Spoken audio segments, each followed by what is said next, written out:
From outer space, they can now see the fire that is raging near Los Alamos and threatening structures. If you wanted to destroy frequent fire forests like ponderosa pine, dry mixed conifer forest, you couldn't do it much better than the way we did it.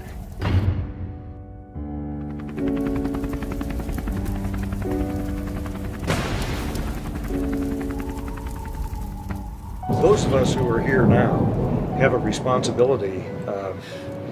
We always say to try to make it better. Frankly, it's getting worse.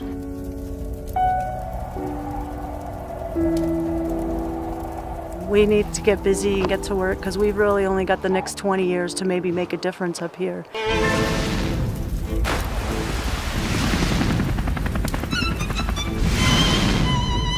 Few places mark time as dramatically as the Grand Canyon, but our western forests have been around for millions of years. They've survived broad changes in temperature, drought, even ice ages.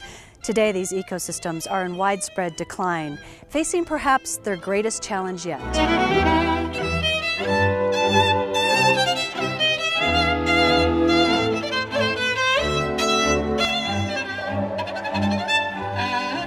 We're at a point now where our forests are very fragile, and it's a scary time. Forested wildlands of the western United States have long inspired pioneers, writers, and scientists. Vivid reports from early explorers describe deep canyons, majestic pines, knee-deep grasses, lush wetlands, and fertile soil. However, just a century later, it seems our western forests are under attack from every direction. Armies of bark beetles, devastating disease outbreaks, and unstoppable infernos threaten the beauty, function, and life of these important wildlands and the people who depend upon them.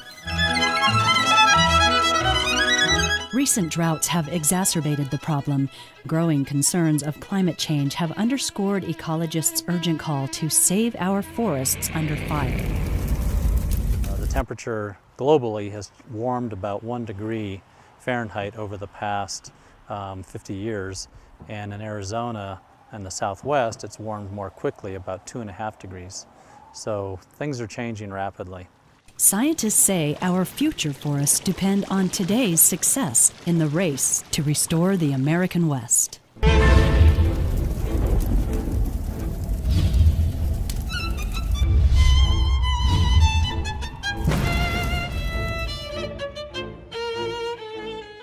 Just north of Flagstaff, Arizona, the G.A. Pearson Natural Area serves as an outdoor laboratory for forest research. Since 1908, foresters have studied how trees grow in the middle of the largest contiguous stand of ponderosa pines in the world.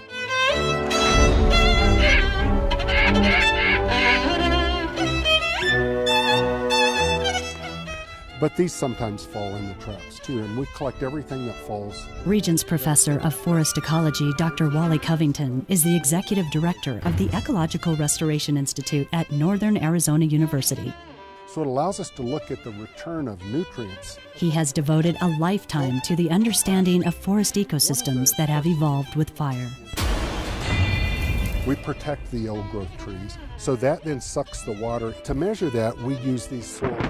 Started principally by lightning, fire was a frequent visitor here. It would creep along the forest floor, burning up dead logs, pine needles, and other forest debris. It was fire that kept trees from crowding each other out. It revved up the resin flow and the vigor of mature trees, making them stronger, thicker, and more resilient. Before pioneers arrived, openings took up far more of the forest than the trees. Grasses and wildflowers had plenty of room. What has happened during the last century has changed the natural processes and structure of the forest. Researchers say too much livestock grazing early on ate up the grasses. They used to carry the frequent low-intensity surface fires that once rejuvenated grasses and wildflowers and thinned out overly abundant conifer seedlings. Big old-growth trees that grew in groups were removed by heavy logging. Fire, seen as a threat to lives and property, was put out as soon as it got started. And all over the West, young trees became established, choking out the landscape. You can see how dark and closed in these forests have become. Where there were once 15 to 30 trees per acre, there are now hundreds, in some cases even thousands, all competing for water, sunlight, and nutrients. The loss of grasses and wildflowers, the addition of more trees, and the abrupt ending of fire added up to a deadly combination. And this is probably the original scar that came down was a lightning strike. As ecosystems weakened, symptoms of an unhealthy forest began to appear.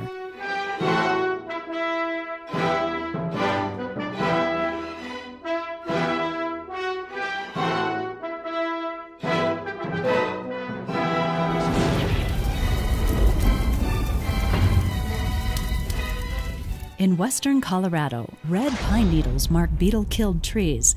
Across the west, different kinds of bark beetles have unleashed a mighty attack. They tunnel under the bark through the cambium layer of drought-stressed trees, cutting off the circulation of water and food. Tired and dehydrated, the trees can't create enough resin to push the bugs out, so creatures the size of a grain of rice are killing entire forests.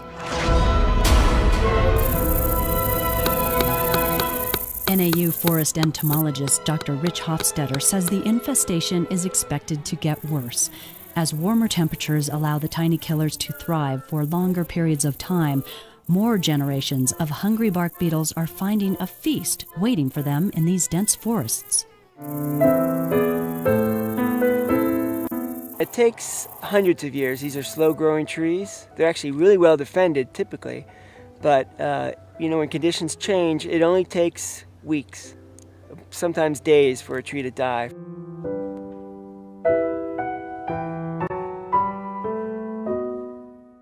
In addition, unprecedented disease outbreaks have wreaked havoc in the woods. Aspen groves are a favorite attraction in the fall as their delicate leaves light up the hillsides with shades of gold and orange. But these vibrant trees are fading away in disturbing numbers at lower elevations. Foresters are calling it sad or sudden aspen decline. It is a sad sight indeed.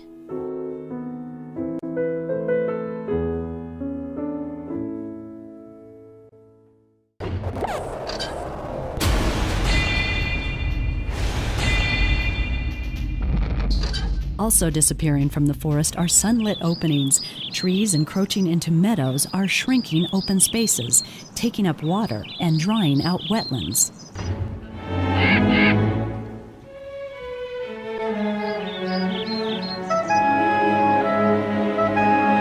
With the overabundance of trees, treetops are creating thick, connecting canopies. These now intercept much of the snow, where it evaporates into the air instead of making it to the ground where it can melt and replenish the soil. As this drying trend is occurring all over the West, scientists are concerned about the disappearance of seeps and springs. This is fairly typical of a wetland soil. Most of us would simply call this mud, but this dark, messy, sloshy soil is as good as gold in the arid Southwest. To wetland biologists like Dr. Jim Allen, the executive director of Northern Arizona University's School of Forestry, a soggy, mucky meadow is an indicator of forest health.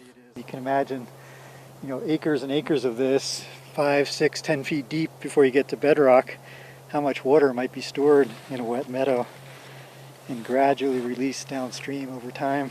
This spongy, spring-fed meadow is keeping plants and animals well watered. There used to be a lot of these, but not anymore. The very first explorers, the very first pioneers coming through here, they would have moved through an area that had very open forest in the uplands right above us here, and then they would have come through one meadow after another as they worked their way, say, from east to west across northern Arizona. Now, deeply eroded gullies quickly whisk water away. Dry meadows carry only memories of old stream channels, and scientists like NAU's Dr. Abe Springer say our overcrowded pine forests are draining our wetlands. If we return the forest density to a more pre-settlement condition with a more natural fire regime, most of our indicators and studies show that we should modestly increase the amount of surface runoff and increase the amount of recharge to the aquifers by decreasing the amount of water that the trees and the vegetation uses and returns to the atmosphere. Crowded with fuel and weakened by competition, forests, once reinvigorated by frequent surface fires, now have a deadly relationship with crown fire. Today, billions of small trees line up like matchsticks all across the landscapes of the West. Just like the rungs on a ladder, it allows the fire to move from a surface up into the canopy. Is the wildfire and the other fires that we have burning throughout Arizona, are those symptoms of the disease that you talk about, have been talking about for years, about overgrowth in our forests? Yes, they are exactly. And, you know, it's not new that we're having crown fires. That's been occurring since the 1950s. Of course, the natural fires in these forests are surface fires. They're just burning through the grasses and wildflowers in the understory and a few years of accumulation of pine needles. They used to occur about every 5 to 10 years or so. But as fuels accumulated after we eliminated those frequent fires, those fuels built up, and eventually the trees that came in reached the heights where they could carry fire into the treetops of the old growth trees. That began in about 1950, as you know, 1940, 1950. But what's been happening is the fires have been getting bigger and bigger, and several of us looking at this as it occurred across the landscape recognized that they were going to just continue to get bigger and bigger until they burned entire landscapes, and that's where we are right now.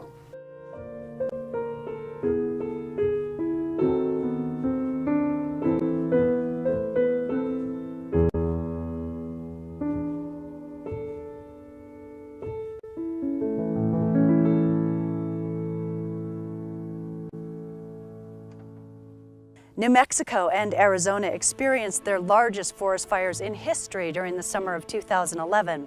The Las Conchas fire near Los Alamos burned some 60% of the Bandelier National Monument. It started out, 20 miles as the crow flies from here, something like that, on the afternoon of the 26th of June. And by that evening, it had gone 40,000 acres, which was just unprecedented. And much of that was really, really severe. Within the next few days, it had gone 156,500 acres. Pushed by 40-mile-an-hour wind gusts, fires like the 2010 Schultz fire on the San Francisco peaks above Flagstaff can rip through 15,000 acres of important watersheds in a matter of days.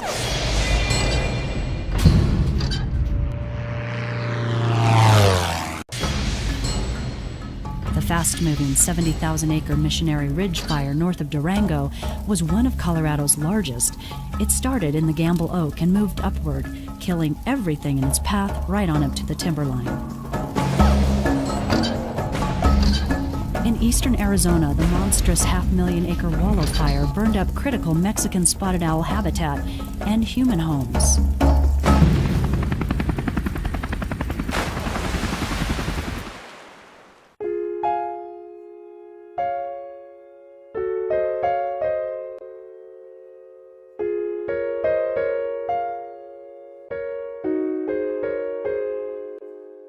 United States Senator John Kyle has been a longtime advocate for the science behind forest restoration. From his front porch, he can see the destruction. Flames came within yards of his cabin. Some of his neighbors weren't so lucky.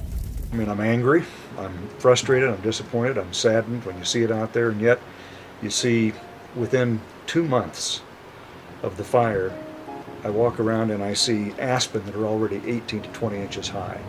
You see the grass and the flowers coming back. And so there is a regeneration that occurs. The aspen certainly will be back quickly, but how many generations will it be before the same kind of thing that I've been able to enjoy will be available for great-great-grandkids? It'll be at least 3 or 4 generations, I suspect. The cost of fighting these enormous wildfires, along with the impacts on wildlife, communities, and watersheds, adds up to staggering sums of money, conservatively more than $1 billion.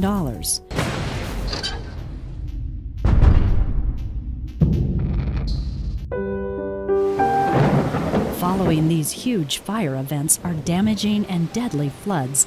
They carry ash, silt, boulders, and logs, and clog up water sources below. The sound of thunder now strikes terror in the hearts of residents. Burned soil doesn't absorb water anymore.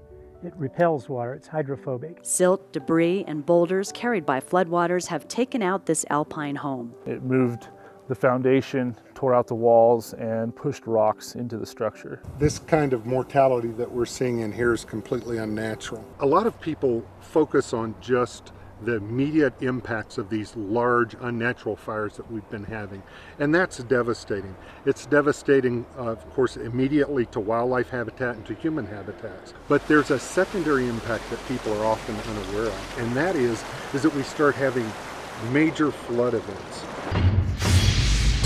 In the aftermath of New Mexico's Las Conchas fire, a wall of 20,000 sandbags stands between flash floods and ancient Pueblo artifacts.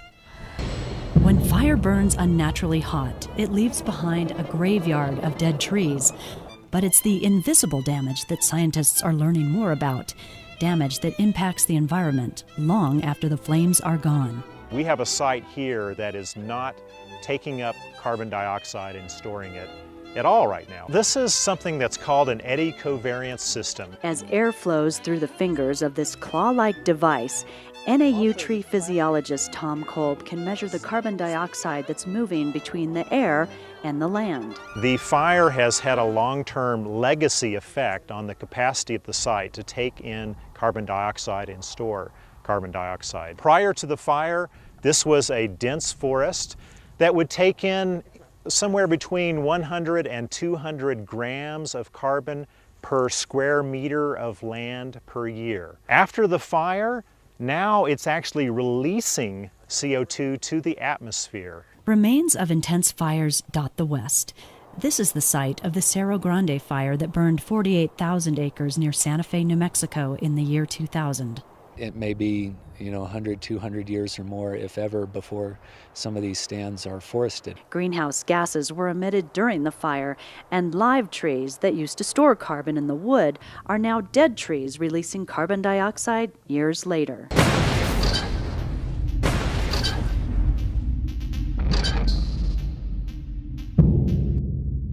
With an estimated 300 million acres of fire-adapted forests in North America on the verge of collapse, ecologists, educators, environmental activists, loggers, ranchers, and elected officials, along with foresters and other conservationists, are forming an unusual alliance.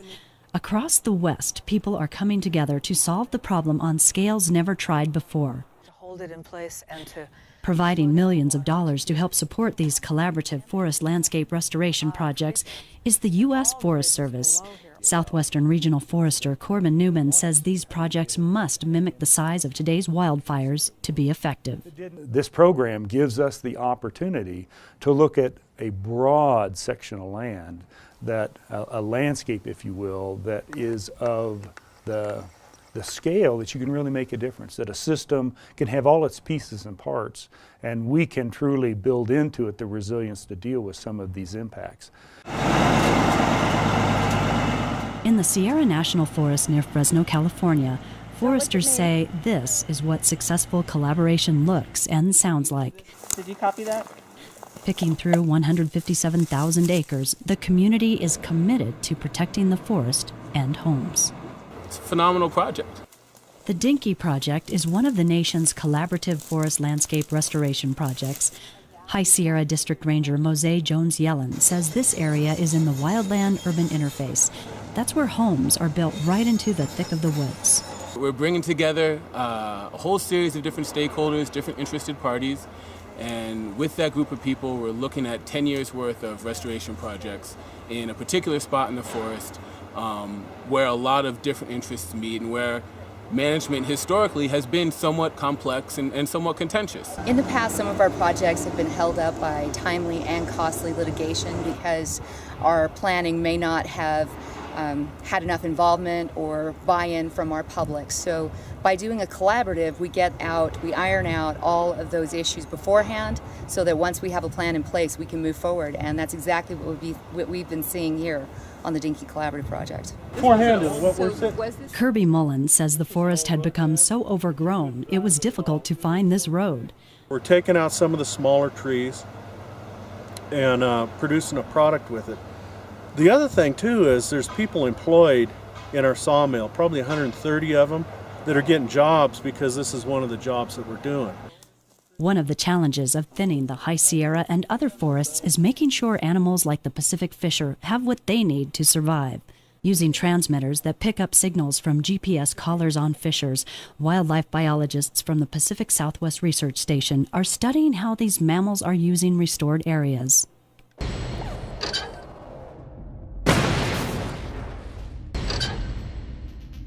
In the mountains of western Colorado, the Uncontrolled Plateau project is focused on 160,000 acres.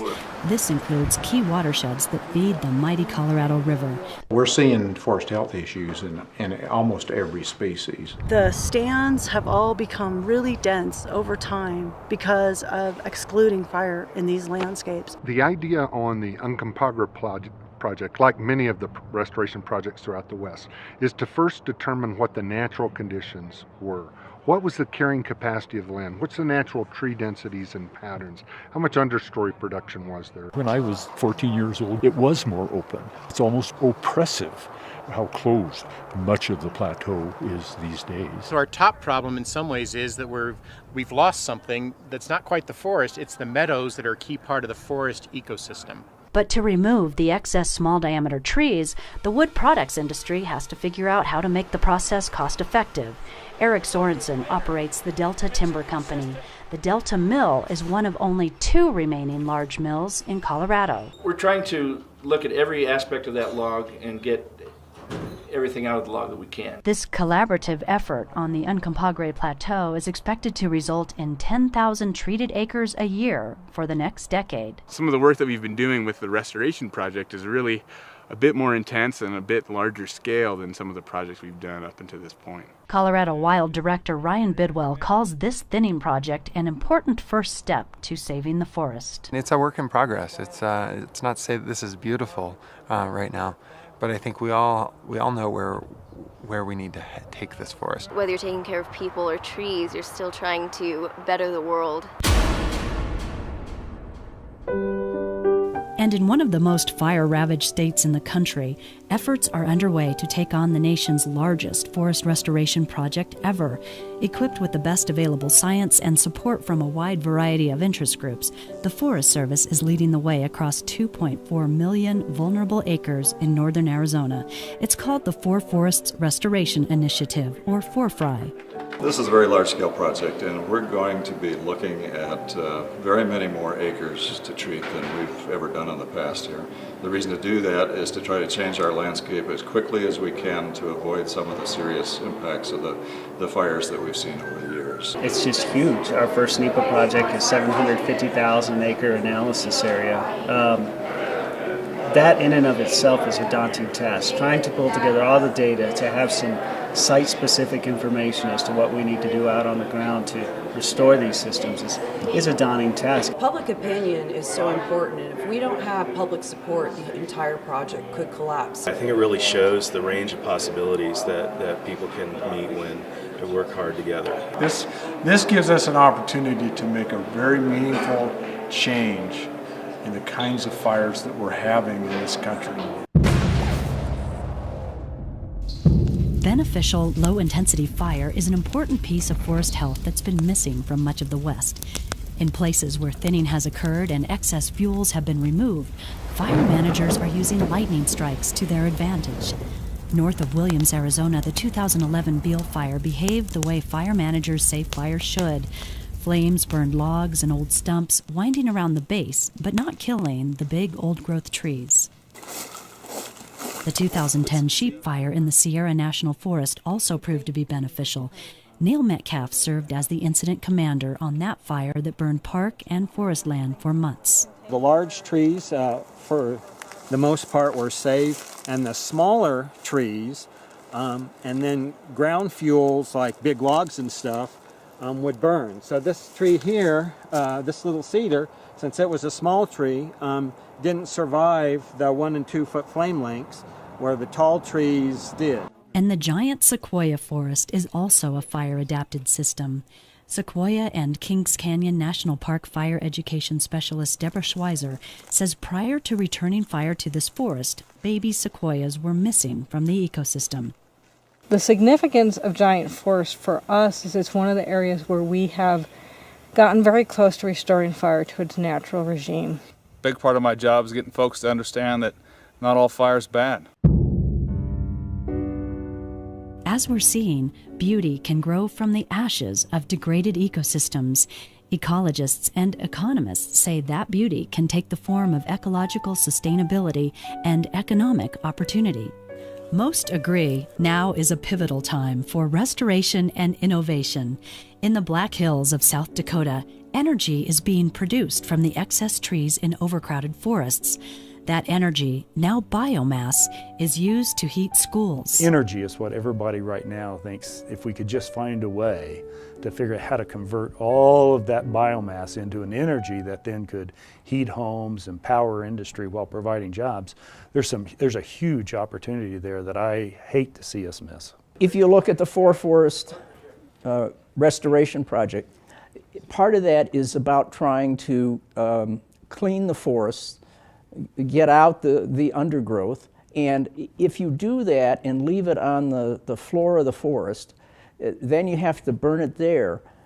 That is actually can be brought back in terms of biomass plant, and ultimately it's a replacement for fossil fuels. So all around, everybody would benefit. As crown fires, insects, and disease threaten vast landscapes of the American West, land managers stress the urgency to take action on these imperiled wildlands. We're in a race with Mother Nature.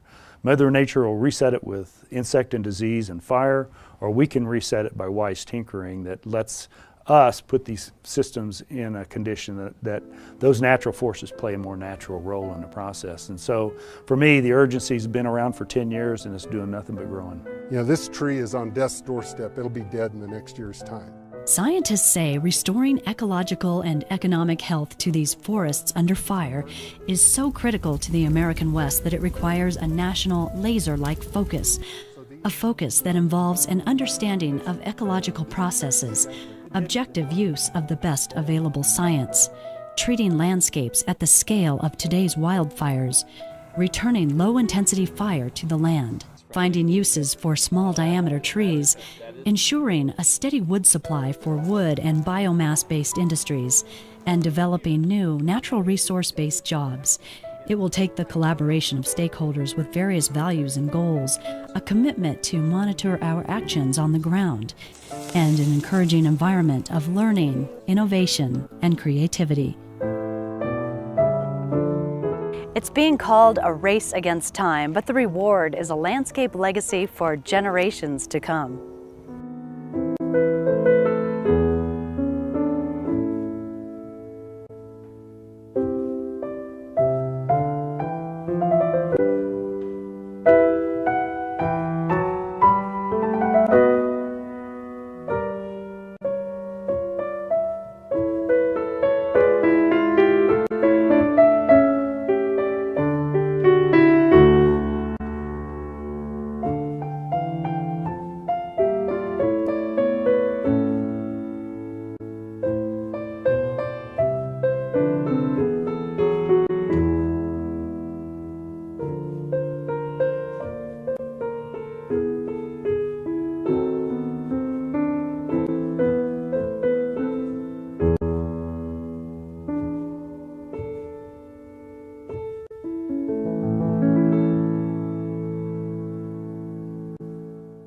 Fahrenheit over the past 50 years, and in Arizona and the Southwest it's warmed more quickly, about 2.5 degrees. So things are changing rapidly. Scientists say our future forests depend on today's success in the race to restore the American West.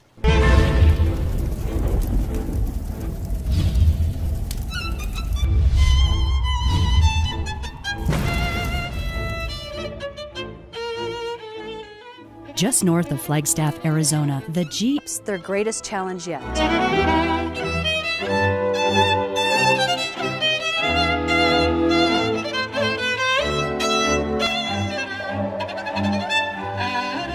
We're at a point now where our forests are very fragile, and it's a scary time.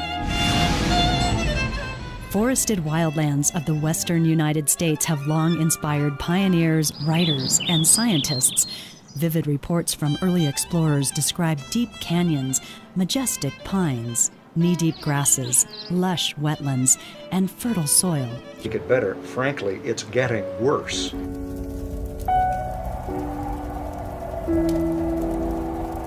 We need to get busy and get to work because we've really only got the next 20 years to maybe make a difference up here.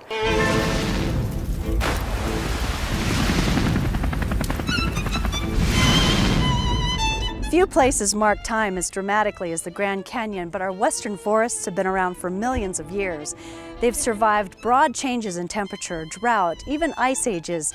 Today, these ecosystems are in widespread decline, facing perhaps... From outer space, they can now see the fire that is raging near Los Alamos and threatening structures. If you wanted to destroy frequent fire forests like ponderosa pine, dry mixed conifer forest, you couldn't do it much better than the way we did it.